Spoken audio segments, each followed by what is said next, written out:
food that's on our table. With today's industrialized method of food production, is what we eat really safe?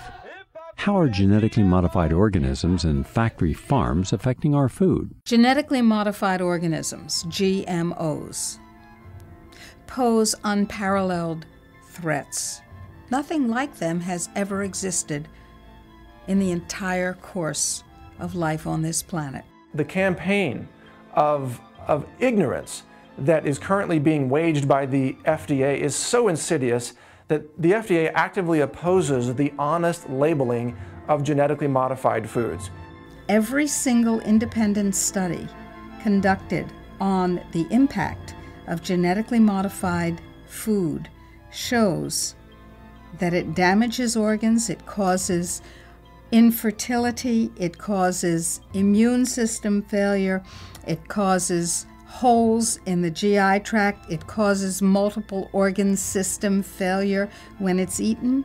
It causes a variety of changes, some of which we can't even guess at, as new proteins are coded for by the altered DNA that we've never seen before. We are playing with genetic fire. Genetic engineering is a process where scientists take genes from one species and force it into the DNA of other species. Even though there's been very little study on the health dangers, there's been sufficient evidence of harm to cause the American Academy of Environmental Medicine to say all doctors should prescribe non-GMO diets to everyone. They say that the animal feeding studies link GMOs to reproductive problems, immune system problems, accelerated aging, organ damage, gastrointestinal distress, dysfunctional regulation of cholesterol and insulin, to name a few. These genetic systems, just in the last 5 years, have been shown of all higher plants and animals are far, far more complex than ever was believed. And so it turns out that in the splicing process that mutations occur and can cause immune system problems. And this has been the biggest problem and has been shown a number of times. An immune response is a reaction to something that's foreign that the body doesn't recognize and tries to push out. By definition, genetically modified foods have something foreign. When genetically modified soybeans were fed to rodents, we've seen changes in the testicles changing from pink to blue, changes in the sperm cells, changes in the uterus and ovaries, in the DNA functioning of the embryo offspring. We've seen smaller babies, a death rate that's 5 times that compared to controls. Sterile babies, even babies with hair growing in their mouths. And this has been done by government scientists as well as independent scientists who are at the top of their field.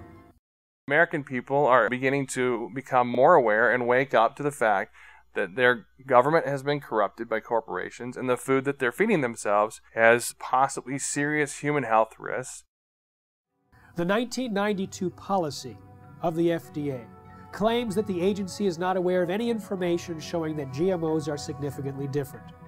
And on the basis of that sentence, they said no testing was necessary, no labeling was necessary, and companies like Monsanto, that makes most of the genetically modified food products, they can determine if their genetically modified foods are safe. The most common reason why they genetically engineer crops is so that they don't die when sprayed with herbicide.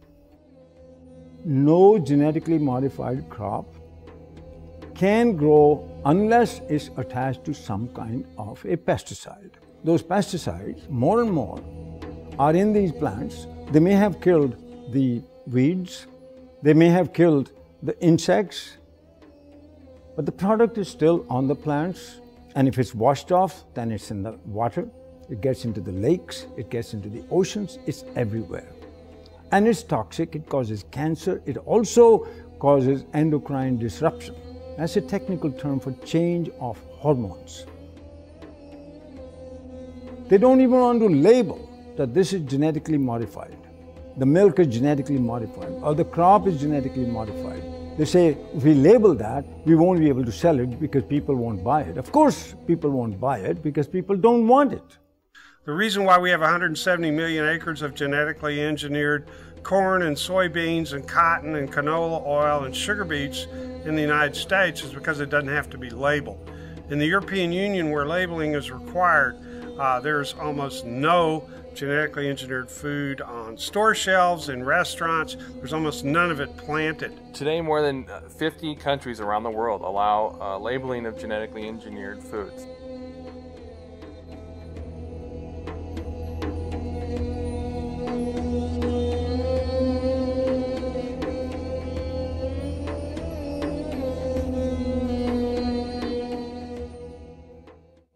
The FDA came out with its infamous policy stating that genetically engineered foods are substantially equivalent to non-genetically engineered foods.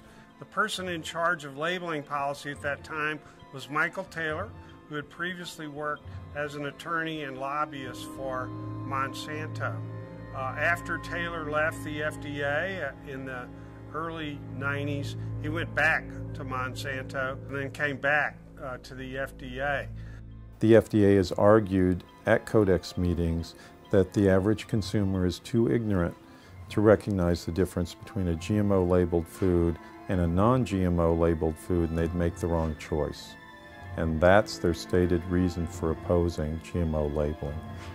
The UN Food Safety Standards Setting Organization that's jointly run by the World Health Organization and the Food and Agriculture Organization, that's called Codex Alimentarius. There was an 8-year process where all the countries in the world came together and talked about whether there should be safety assessments for genetically engineered crops, genetically engineered animals, and genetically engineered microorganisms. We went to all these meetings over 8 years. There's now global agreement that there should be required safety testing for these crops before they come on the market. And you know what? The U.S. does not require that. It's the FDA and the USDA who helped lead the charge for these new food safety bills. There's nothing in those bills to protect you. It's there to protect the genetic engineering industry.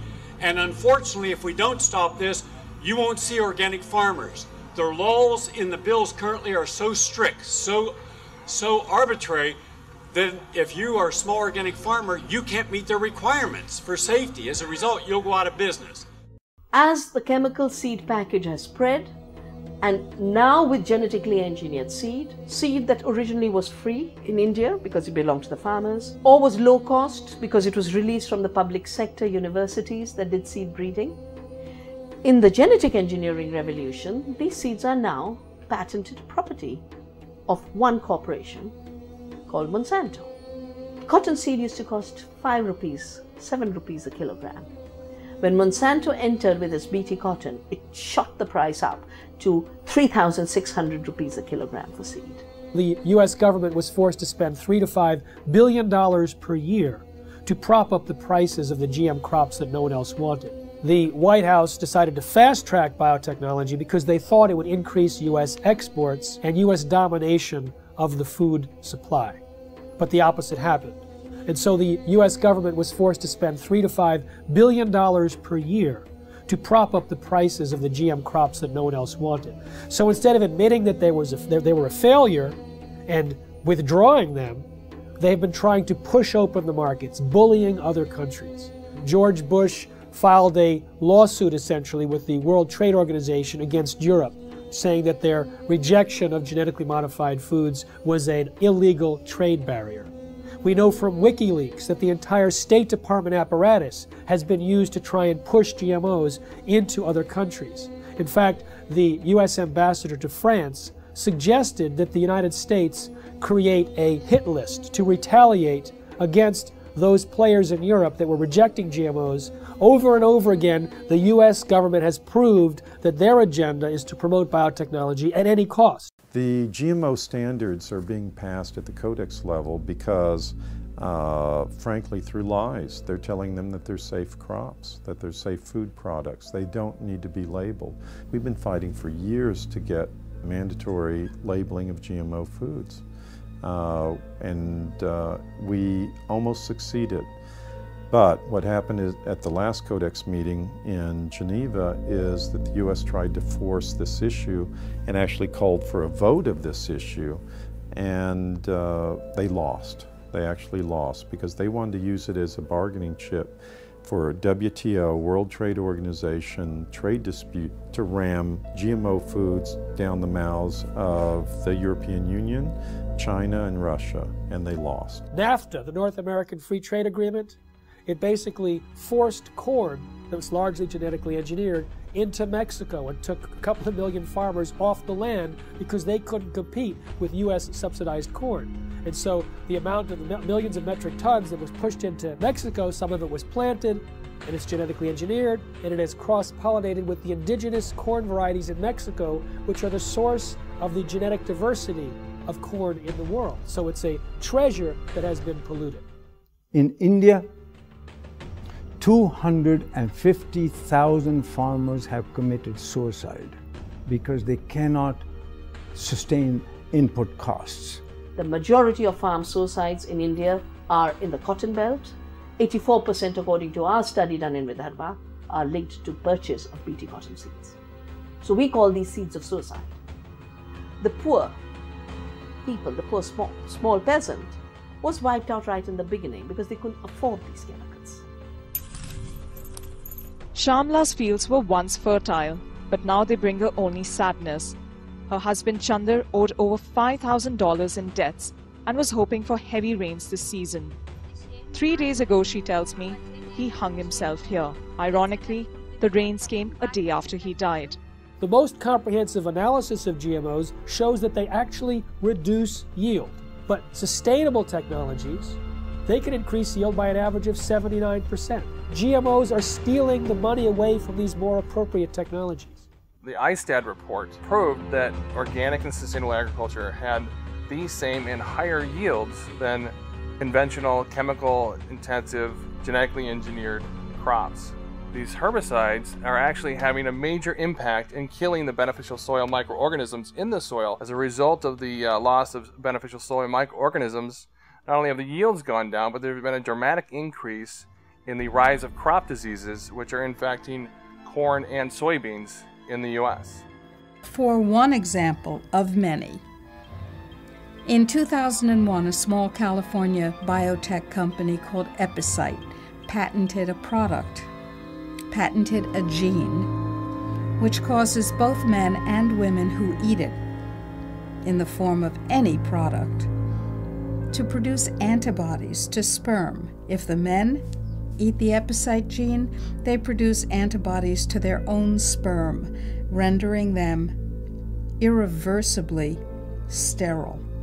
If women eat the Epicite gene, when they have intercourse, their bodies produce antibodies to the sperm that has been deposited, and they become infertile through the destruction of the sperm. Now, DuPont and Monsanto formed a joint venture, purchased the Epicite firm, and, quote, commercialized the Epicite gene. Do you want to know if the food that you're eating contains the Epicite gene? Sure you do. How about the food that your children are eating, or your grandchildren? Sure you do. But the FDA, the Fraud and Death Administration, has made sure that under current laws, it is illegal for you to have that information.